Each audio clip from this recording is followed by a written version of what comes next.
benvenuti. E qui accanto a me c'è già il nostro ospite speciale, il nostro ospite d'onore, Luis Siciliano. E perché siamo qui con lui? Perché ultimamente questo carissimo amico è uscito con un album che non ha a che fare con il mondo delle colonne sonore, anche se poi è intriso di comunque musica visiva, musica visionaria, chiamiamola così, abbiniamola, dai, in questa follia mia verbale, perché è un album bellissimo, tra l'altro, che vi consiglio, trovate su Spotify, trovate in versione vinilica. Allora, Ancient, Cosmic True e Sweet in Four Movements, giusto? Giustissimo, giustissimo, giustissimo. Allora, un album che per me è un grande mashup, intanto del tuo essere, poi ne parleremo del tuo essere, ti farò una domanda che credo che non ti aspetti, che non ti abbia mai fatto nessuno fino ad oggi, spero almeno. È un album che è un vero pupurri tra prog, jazz, Naples Power e poi tanta avanguardia, tanto sperimentalismo, un po' musica colta, un po' musica del futuro. C'è veramente di tutto dentro, ma in una maniera impeccabile. Anzi, ci tengo, prima che lo dica tu, perché è giusto parlarne, perché qua quando si parla di album di questo tipo io vado a prendere i nomi di coloro che vi hanno suonato insieme a questo grandissimo compositore Luis Siciliano, che ha suonato synth analogici, sensori e live electronics. Poi Alex Acugna, giusto? Weather Report. E alle percussioni Claudio Romano alla batteria, Randy Brecker dei Brecker Bros alla tromba, Umberto Muselli sax tenore. Per essere un compositore come te si deve essere cittadino del mondo o cittadino dell'anima? Allora Massimo, innanzitutto permettimi di salutare tutte le persone che ci seguono e permettimi di ringraziare te e Marco, perché io mi sento a casa da voi. Vi seguo e sono anni che ci conosciamo, quindi per me è un ritorno a casa, è un ritorno di amici tra i più competenti nel campo delle colonne sonore. Tu sai tanto che io viaggio il mondo e devo dire che la vostra conoscenza è sterminata ed enciclopedica, quindi veramente complimenti per questa magnifica trasmissione.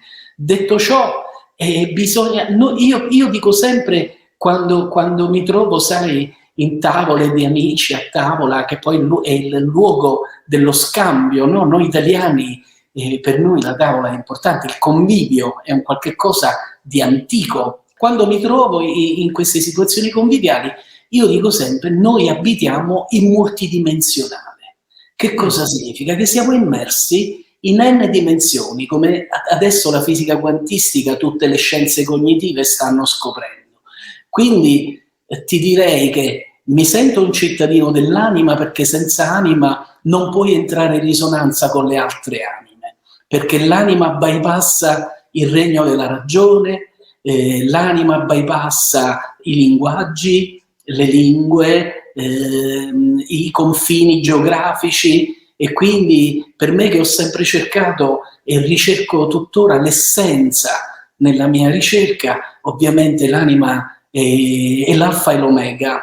Ovviamente io mi sento un napoletano con le radici nella mia città, in quell'humus che poi è un humus musicale fantastico, perché va da Adam della Halla a Gesualdo da Venosa, passa attraverso i grandi compositori del Settecento napoletano, Leo, Durante, Jommelli, che erano delle star al tempo di Mozart. Tu pensa che il giovane Wolfgang, accompagnato da suo padre Leopold, che era un grande conoscitore della musica, tra l'altro ha scritto un grande trattato per violino, Leopold, viene a Napoli perché era incantato dai Frank Zappa di quel periodo, dai Roger Waters di quel periodo, dai John Coltrane di quel periodo, che erano questi compositori che erano delle star incredibili, che poi ovviamente da queste star nasce una stella di prima grandezza, che nei salotti parigini lui diceva di essere napoletano, che è Rossini,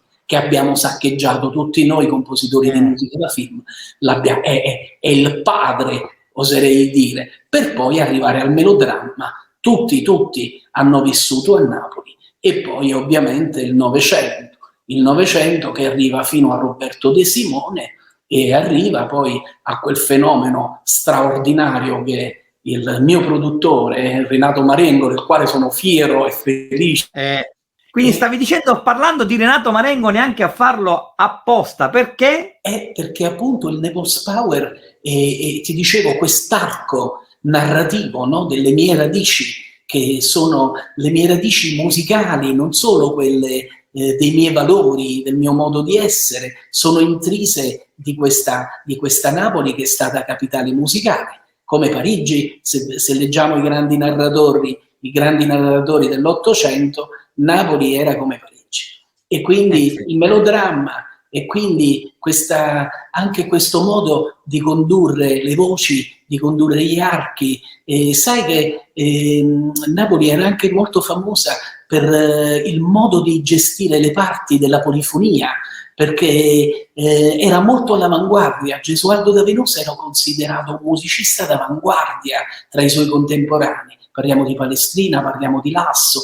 Quindi questo respiro che arriva fino al Novecento passa attraverso Roberto De Simone, che è una sorta di connettore tra musica della tradizione, musica colta, musica teatrale, e poi ovviamente Pino Daniele, James Senese, tutti i musicisti che ruotavano attorno a questi giganti della musica. Mi viene in mente Gio Amoruso, che è stato un mio amico carissimo e che voglio ricordare con insomma un grande affetto, Ernesto Vitolo, che è un grandissimo emmondista, un grandissimo tastierista, Rino Zurzulo, Gigi De Rienzo, Tullio De Piscopo, Toni Esposito. Alla fine poi, sai, mi sono ritrovato poi, ecco, nel mio viaggio nel mondo, spingendo i miei rami oltre i confini nazionali e la stessa Europa, e grazie a questo background mi ha dato modo di poter dialogare con musicisti veramente di culture molto lontane. Pensa che io ho vissuto per un periodo a Santa Teresa, al centro di Rio de Janeiro, sopra c'è una grande comunità di musicisti. Poi vado e vengo da Los Angeles, da Londra, dove incontro da sempre musicisti di tutte le parti del mondo. Quindi è bellissimo, ecco, avere questa apertura, che questa mia cultura, diciamo, questa mia fortuna di nascere in un posto come Napoli e l'Italia del Sud in generale, perché è terra di sintesi, no? Tu stesso conosci bene la Sicilia, e parliamo di terre dove da sempre la poesia, la cultura, l'arte dialoga con la gente, e quindi ecco, mi piace pensarmi cittadino dalle radici napoletane, ma cittadino del mondo, ecco. E questa cosa della tua, diciamo, la tua poliedricità, del tuo eclettismo musicale, ma di uomo proprio di mondo, uomo viaggiatore, uomo che impara, prende, assorbe e poi mette tutto nella musica, si ascolta per l'appunto sia nell'ambito delle tue colonne sonore, sia nell'ambito della tua musica extra cinematografica, extra comunque musica applicata alle immagini.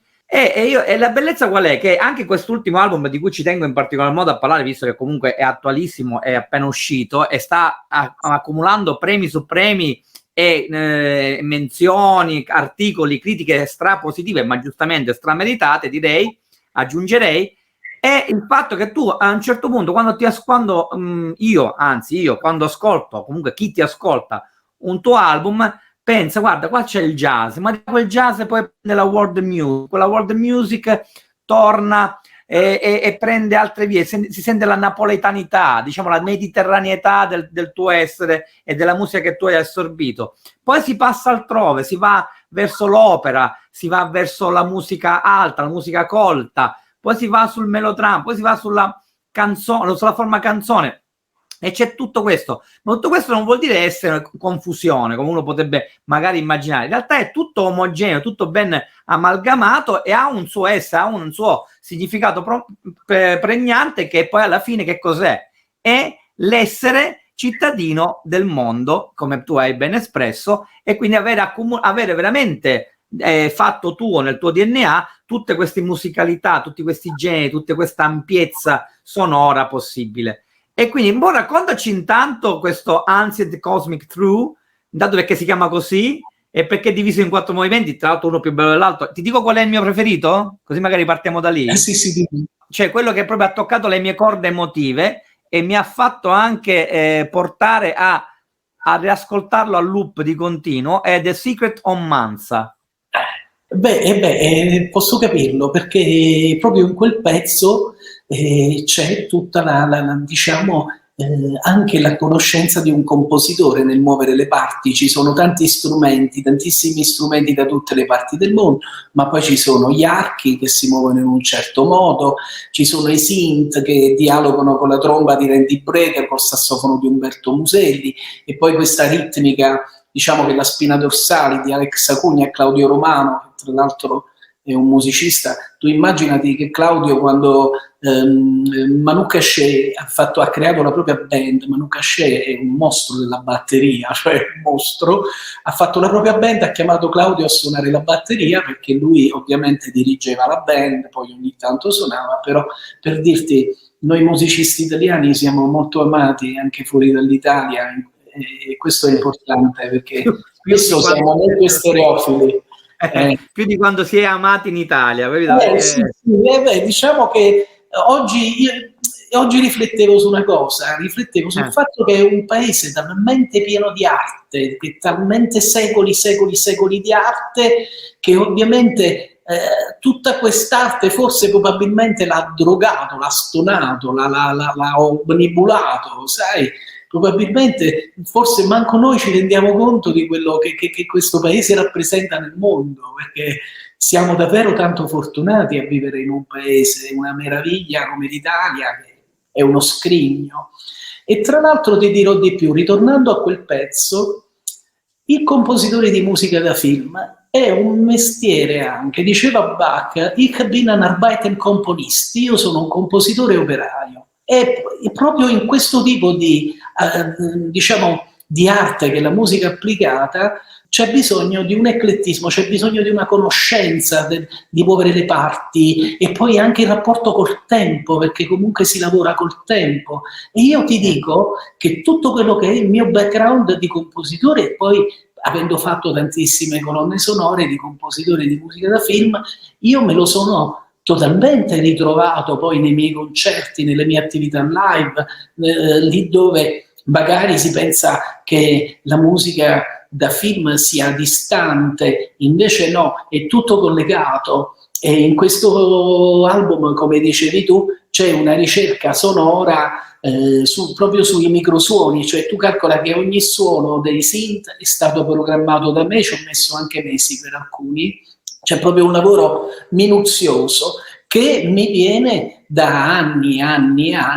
Non ci dimentichiamo che io ho passato 18 ore al giorno negli studi a programmare, a scrivere, a dirigere, a orchestrare, e oppure a stravolgere forme, contenuti e tutto, perché ovviamente, venendo da un percorso legato alla musica colta, che è un termine ormai sparito, è più bello il termine di Renzo Cresti, musica presente, no? Che è stupendo. Bello. È un bel termine quello di Renzo Cresti, musica presente. In questa musica del nostro presente, ovviamente il presente non ci può essere se non c'è un solido passato. A volte io mi ritrovo così, prendo un graduale, per dire, gregoriano, me lo guardo, poi mi vado a vedere dei compositori del barocco o del tardo Ottocento, oppure cose di musica contemporanea che magari sono poco conosciute, degli anni 50-60, tantissimi compositori straordinari.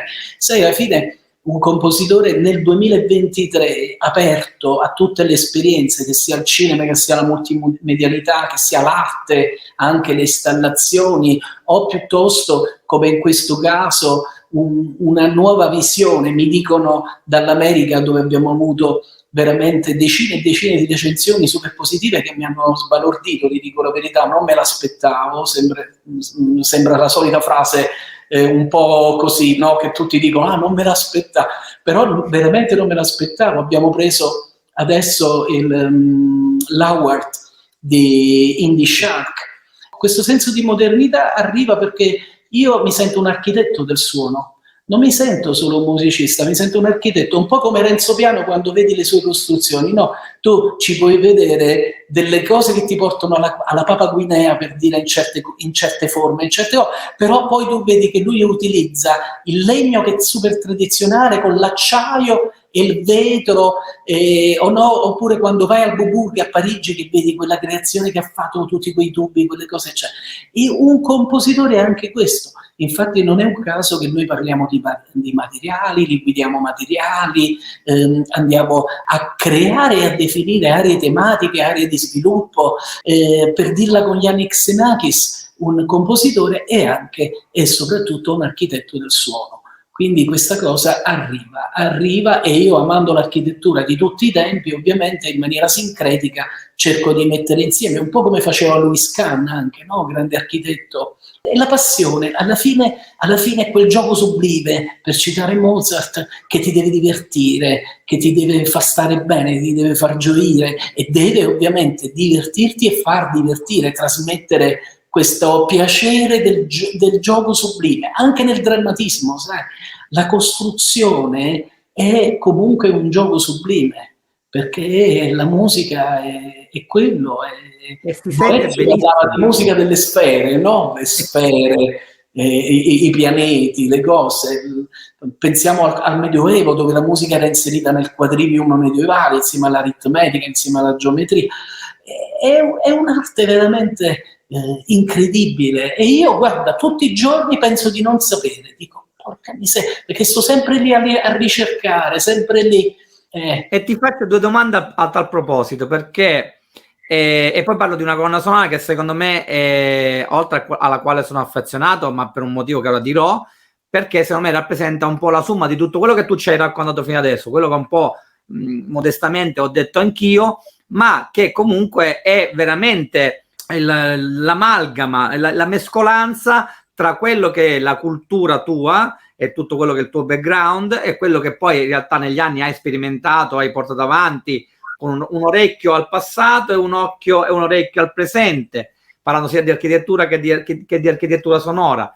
Però una cosa ci tengo, perché quando si ascolta un tuo album, soprattutto questo qua, sembra che quasi ci sia una sorta di improvvisazione, ma in verità è tutto ben studiato, ben a tavolino, ben portato poi avanti, ma sembra che sia quasi improvvisativo. Siamo quasi venuto lì con questi straordinari musicisti dal virtuosismo elevatissimo, che però poi si mettono alla mercé di questo architetto che sei tu, che poi ha tutto ben incastrato. E però come fai, cioè, a far passare questa sorta di sensazione di improvvisazione, però poi tutto ben delineato? Allora Massimo, io ho scritto un libro che si chiama Music Multiverse Exploration, che in realtà è un libro molto pratico, è una mappa di quello che è il suono. E in questo libro io ho teorizzato dei pannelli mobili nella musica. Il compositore costruisce pannelli ma mobili. È come se tu entrassi in una casa dove ogni giorno il padrone e la padrona di casa possono decidere gli spazi delle stanze, dove spostare le finestre. È un po' un qualche cosa che ha provato a fare Jacques Nouvel con l'Institut du Monde Arabe a Parigi, no? Che aveva quelle finestre che si aprivano e chiudevano con le fotocellule, parliamo insomma molti anni fa, e tuttora moderno. E sempre questa idea che la struttura non è statica. Ho sempre pensato a un qualche cosa di estremamente mobile. Non è un caso che ho lavorato su questo diciamo metalinguaggio che si chiama Music Multiverse Exploration. Il sottotitolo è A New Cosmology of the Sound. È un lavoro al quale ho dedicato 30 anni di lavoro. Ok? E se tu vedi all'interno, il pentagramma è stato sostituito da questo. Non so se si vede qualcosa. Si vede un po' di più? Sì, vedo delle forme geometriche. Sono delle formule del tipo, se tu per esempio prova a pensare, no, vuoi venire a Napoli da Milano, ok? E come te altri 4 amici vogliono venire a Napoli da Milano. L'importante è ritrovarsi a Napoli.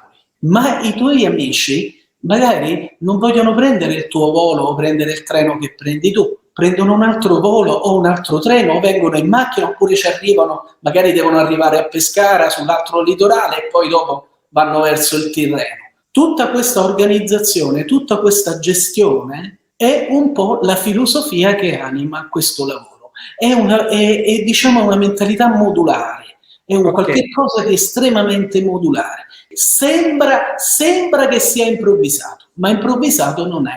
Ha quella freschezza dell'improvvisazione, perché io ho sempre pensato che la più grande rivoluzione del Novecento sia stato il jazz, per quanto mi riguarda, come linguaggio sonoro, anche perché porta all'apoteosi quello che è la cultura africana, un certo tipo anche di cultura ritmica che viene dall'Africa, perché noi in Europa della cultura ritmica africana ne sappiamo veramente pochissimo. Almeno che, come hanno fatto grandi studiosi, io ho la fortuna di lavorare con Giovanni Imparato, che sono in duo con lui, grandissimo percussionista. Lui ha molto approfondito tutta la questione della cultura Yoruba, che è un po' il mondo classico, come per noi sono i greci o il mondo indoeuropeo. Per il mondo ritmico, la cultura Yoruba, che poi è ben conservata a Cuba, tutta questa grande tradizione del West Africa, c'è questa voglia di esplorare e di essere completamente fluidi, mobili, dinamici. Io mi rendo conto, per esempio, notavo stamattina, quando mi metto al pianoforte, non penso più alle note e alle cose, la prima cosa che penso è la dinamica. Il parametro dinamico, a quella nota se è più forte, più piano, e addirittura in un grappolo di 5 note voglio sentire quella più su, quella un po' più giù, quella un po' più giù, è proprio come si può dire, una sensazione, una sensibilità alla dinamica, al dinamismo, a questo ondeggiare, no? A questa cosa che poi la musica sinfonica conosce, questo organismo vivente, no? Quando senti un bellissimo pezzo per grande orchestra, senti proprio questo organismo che si muove, questa vitalità della musica. In questo caso con Mamex è anche applicata a tanti valori, a quelli che noi prima chiamavamo scale, o per esempio a quelle che noi chiamiamo accordi, che sono comunque delle strutture verticali di suoni. Quindi qualcuno l'ha definito in America questo tipo di approccio quantistico. Perché? Perché nel quantismo è importante, perché sai, si parla tanto di quantismo, ma alla fine c'è pure un po' di confusione. L'osservatore viene influenzato dall'osservato e viceversa. Quindi io osservatore influenzo te osservato e tu di rimando mi influenzi a me. E questo è quello che è capitato in questo album, in relazione alle strutture Mamex. Non so se sono stato chiaro, ho potuto... Ma sei stato chiarissimo, affascinante come sempre, perché poi il tuo modo di spiegare anche certi argomenti che sono di una difficoltà non facilmente percepibili e recepibili subito, ma in realtà riesci a passarli con la tua solita verve, la tua solita anche grande esperienza e cultura che riesce a emanare. Ma per caso hai il vinile a portata di mano di... Guarda, il vinile... facciamolo vedere, guardate che meraviglia, guardate che copertina, già la copertina, se parliamo di cittadino dell'anima, cittadino della mente e del mondo, guardate lì. Ma a proposito di album, a proposito di Napoles Power, a proposito di Renato Marengo, che è stato anche uno dei produttori, che è uno dei produttori di quest'album. Renato è il motore, questo giovane di 80 anni, con un entusiasmo di un diciottenne, con la potenza e con il rigore, la professionalità, tutte cose fondamentali. E lui è il produttore esecutivo, è il deus ex machina di questo lavoro, e devo dire che poi con Renato è nata anche un'amicizia che va oltre il lavoro, una stima, perché poi sai, quando ci si incontra con Renato, devo dire che ci siamo riconosciuti dal primo momento, e grazie a Renzo Cresti, al professor Renzo Cresti, che è un grandissimo musicologo, un grandissimo critico musicale nell'ambito della musica presente, della musica colta.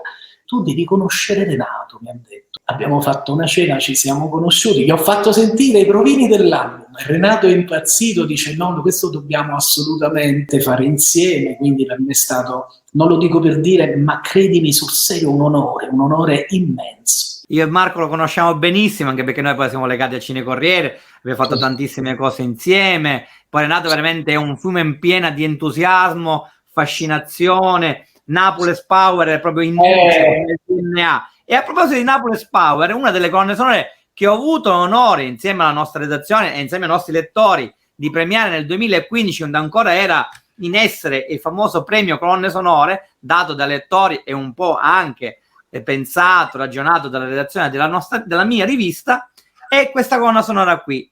A Napoli non piove mai, di Luis Siciliano Aluei. Perché secondo me questa colonna sonora, che ha vinto giustamente il premio dei lettori e della redazione, è importante? Perché proprio è l'anima di Luis. Se voi volete ascoltare tutto quello che in Luis è, il jazz, la world music, l'amore per il melodramma, l'amore per, poi tra l'altro qui ci sono anche pezzi rotiani, c'è proprio una citazione a Nino Rota, bellissima, tra l'altro molto fine, molto elegante, ma poi c'è anche l'amore per la canzone, tanto canti tu il pezzo finale, questo famoso O Tiempo e Cagnà, che ricorda molto Pino Daniele, anche perché poi è un omaggio a Troisi, a Pino Daniele. Ti rivedi in questa mia considerazione, che questa è una delle colonne più belle che hai scritto in carriera? Ma sì, perché alla fine è un condensato di Naples Power, ci sono gli archi, c'è tutta la tradizione della Napoli settecentesca nei pezzi per archi, no? Nei pezzi diciamo orchestrali, c'è proprio quel sapore della musica napoletana del Settecento, dell'Ottocento, no? E poi credo che ci sia quella curiosità anche contemporanea di unire. Ti ringrazio ancora e ringrazio Colonne Sonore, la rivista, la tua meravigliosa rivista, perché questo è uno dei premi ai quali io sono più affezionato, perché è dato da persone che stanno dentro il settore, che conoscono bene il linguaggio delle colonne sonore, quindi per me è una gioia immensa. Poi mi ricordo quando ti ho dato personalmente la targa, che ero a casa tua a Milano 2, e quindi questo A Napoli non piove mai è un capolavoro di colonna sonora. Se non l'avete mai ascoltato dovete ascoltarla, perché se volete conoscere lo stile di questo signore maestro accanto a me, metto così col ditino, tac, quali sono i lavori che tu ritieni che ti abbiano regalato tanta emozione e ti hanno anche dato modo di sperimentare, di andare avanti nella ricerca musicale, di sperimentare al di fuori dell'aspetto filmico al servizio di, che ne so, il rabdomante, raccontaci un po' le tue cose, perché ne hai fatte tante. Guarda, la cosa che sono felice è che ogni colonna sonora è un mondo a sé, quindi chi ascolta le mie colonne sonore sente un qualche cosa di unico, perché io costruisco tutto su film. Lavoro sul colore del film, lavoro sulle storie dei personaggi, su quello che non si vede, quindi su tutto il mondo che c'è dietro, sia a livello emozionale, psicologico, cognitivo e tutto. E quindi la cosa che mi diverte è che guardando il mio catalogo adesso a ritroso non c'è una colonna che ripete l'altra, perché io do sempre il massimo. Per me, se è un corto di un regista alla prima opera, un film di un grande regista come Salvatore, per dire, con il quale ho lavorato, per me l'impegno è lo stesso. Io non dormo di notte, capito? Sto lì di fare quello che il film chiede, non quello che il compositore chiede o che le velleità del musicista, perché un film è come diceva Michelangelo, ha tutto dentro, devi solo togliere e lasciarlo uscire. Devi leggerlo, devi entrarci in sintonia, e poi una cosa importante, devi avere mestiere. Mi ricordo che molti anni fa io ho tenuto dei corsi insieme a Luis Bacalov al Centro Sperimentale, abbiamo fatto un master che venivano studenti da tutte le parti del mondo. Luis Bacalov faceva la parte tradizionale, io mi occupavo di tecniche contemporanee e anche insomma con l'elettronica, ma anche proprio tecniche compositive contemporanee. E la cosa sulla quale noi battevamo era proprio quello di capire il film cosa chiede, perché tu puoi avere anche la melodia più bella o essere un musicista di un grande virtuosismo, conoscere bene l'orchestra, ma se quella scena e quella situazione non richiede quella cosa lì, rischi. Sai, è molto il mestiere, è molto importante il fatto di conoscere il contrappunto, il fatto di ha sempre aperto la mia mente. Quindi io, se ascolto Frank Zappa o Jimi Hendrix o John Williams, qualsiasi grande compositore di colonna sonora, Elmer Bastian per esempio, no? Io penso sempre in termini strutturali, hai capito? Di piani, di parti, di cose, e penso sempre in termini anche sartoriali, perché guardo molto l'immagine e sto su quella immagine. E dobbiamo stare attenti, perché nel grande consumismo di oggi, nella grande borgia nella quale ci troviamo, si rischia poi che tutto diventa industriale, capito? Questa è la mia preoccupazione più grande, quella di non fare mai l'impiegato della musica, ma dare sempre il mio contributo, un mio contributo sempre, per carità, nel rispetto del film, nel rispetto della sceneggiatura, però dare un contributo è molto importante. Io concordo appieno con te, con quanto hai detto, perché tra l'altro quando io insegno musica applicata alle immagini dal punto di vista sensoriale, e lì mi sento molto vicino a te, perché tu la pensi sensorialmente la musica, sì. Però dico sempre ai ragazzi, agli allievi, quando rimango un attimino basito perché magari non conoscono tra l'altro i fondamenti della musica applicata alle immagini e soprattutto i fondamenti della musica in generale, tout court, perché gli dico che devono essere onnivori, lo diceva sempre anche Ennio Morricone, che era come te, Bacchiano, Doc. Bisogna essere onnivori, non è che dovete ascoltare solo voi stessi o quello che vi piace, dovete ascoltare tutto, perché se arriva un regista e vi chiede un madrigale o un minuetto o un pezzo rock o funky, che fai? Lo guardi basito e gli dici vabbè, ci vediamo la prossima volta, e hai perso il lavoro. Parlavi di Ennio prima, veniamo da quel colosso che si chiama Petrassi, cioè lì la forma, il contrappunto, l'armonia, l'orchestrazione, sono tutta la scuola petrasiana, tutto quel mondo lì, è fondamentale il controllo delle parti. Tu mi dicevi, a proposito di A Napoli non piove mai, diceva lui, è un po' la tua summa. C'è un controllo meticoloso proprio delle partiture, del modo di condurre le parti, perché vedi, un compositore si riconosce dalla conduzione delle parti. Tu Ennio Morricone lo riconosci subito perché lui conduce le parti in un certo modo. È come mette l'armonia. Stessa cosa John Williams, quando lo senti. Sono compositori che hanno un controllo delle parti, per non parlare poi di Livatino, di Rota, insomma, parliamo di maestri pazzeschi di un livello stratosferico. Per carità, anche oggi ci sono grandi compositori, professionisti straordinari. Io sono molto molto amico di Paolo Vivaldi, ultimamente ci siamo pure visti, stimo tantissimo, però ecco, sempre meno sono quelli che conoscono il mestiere, perché è un mestiere duro, sai, è un mestiere duro. Se non sgobbi non puoi arrivare a dei risultati. Ovviamente poi sai, c'è spazio per tutti, il mondo è ampio, è vario, però la musica esige un approfondimento che è importante, specialmente quella da film, perché come hai detto tu, ti puoi ritrovare in 4 scene dove hai bisogno di 4, hai capito, forme mentis diverse, e se non hai il mestiere, la fine. No, ma infatti io lo dico sempre, chi vuole fare musica per film, che è un lavoro bellissimo, difficilissimo, complicatissimo, ma bellissimo perché si spazia non solo tra i generi filmici, ma tra i miliardi di generi musicali, e quindi devi essere veramente un gran conoscitore. Io non dico che devi essere proprio un'enciclopedia, perché anche quello ci vorrebbero forse 9 vite come i gatti, però almeno nella vita che hai cerca di studiare, di approfondire e di non smettere mai, perché la cosa bella, io quando vedevo, ascoltavo, leggevo il riferimento a Morricone, tu hai citato Bernstein, o anche penso a John Barry, a Alexander Desplat, oggi ci sono compositori incredibili che hanno fatto della loro carriera uno studio continuo, cioè non si smette mai di studiare e mai di andare ad ascoltare, quello che c'è nel passato, quindi ancient, l'antichità, e quello che c'è nel presente, today, oggi, perché solo lì puoi capire veramente come metterti a servizio di, e non spersonalizzarti, tra l'altro. Io ho grossi limiti enormi, e li confesso. Io non riesco poiché ho debuttato davanti all'Orchestra Sinfonica che avevo 16 anni, che i giornali italiani mi hanno dato come il baby direttore d'Italia, io non riesco a far lavorare gli orchestratori, non riesco, io devo orchestrare io, devo tenere io tutto sotto controllo, non riesco, è più forte di me, eppure ho vissuto negli Stati Uniti dove grazie al fatto che ero orchestratore ho potuto pagare gli affitti, che quello mi ha aiutato.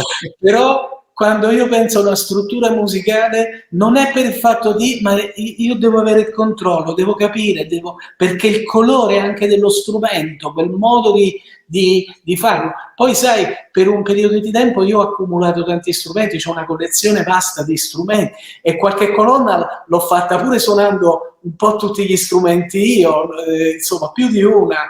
Mi viene in mente My Italy, no? di Bruno Colella. Sai, perché per me non è un lavoro, non è un hobby, non è manco una passione, è una religione, è diverso, è una questione di vita o di morte. Non sto scherzando, qualcuno dice questo è folle. Tu sei da sempre uno dei più religiosi nel termine più ampio del significato proprio di religione dei compositori che conosco.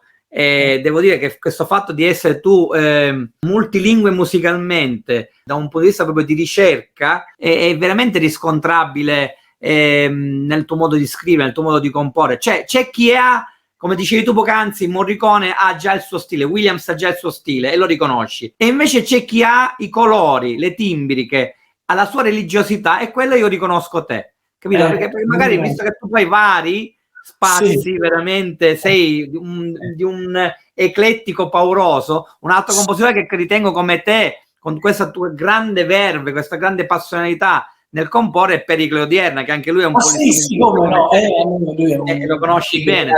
E questa è la bellezza. Poi magari se tu mi dici ma che stile ha?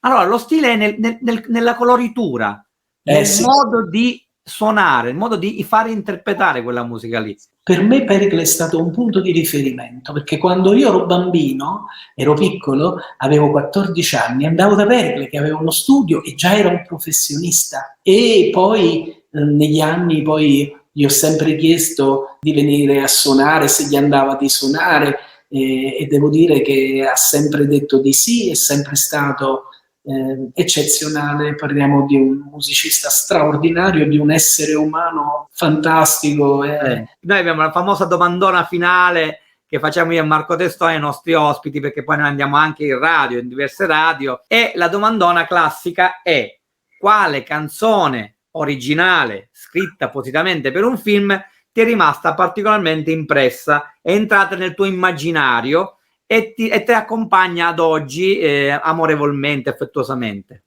Allora, guarda, ogni canzone fatta per i film è come alzare il cielo, gli occhi verso il cielo e vedere la volta celeste. Sono tutte stelle bellissime, però poiché stasera si parla di questo parallelismo tra musica da film, tra il jazz, tra l'avanguardia e anche una certa, parlavamo anche prima, no, di sensibilità, che è una cosa importante, mi viene in mente Someday My Prince Will Come, che è un brano che poi ha inciso Miles Davis col famoso quintetto e poi dopo Bill Evans, e quindi ecco, con Miles il cinema entra anche nel jazz e quindi penso che stasera sia proprio tematica non potevi fare scelta più azzeccata e poi in linea quando abbiamo parlato, e poi soprattutto rispetto alla tua anima di musicista. Quindi io mi invito veramente, cosa che facciamo spesso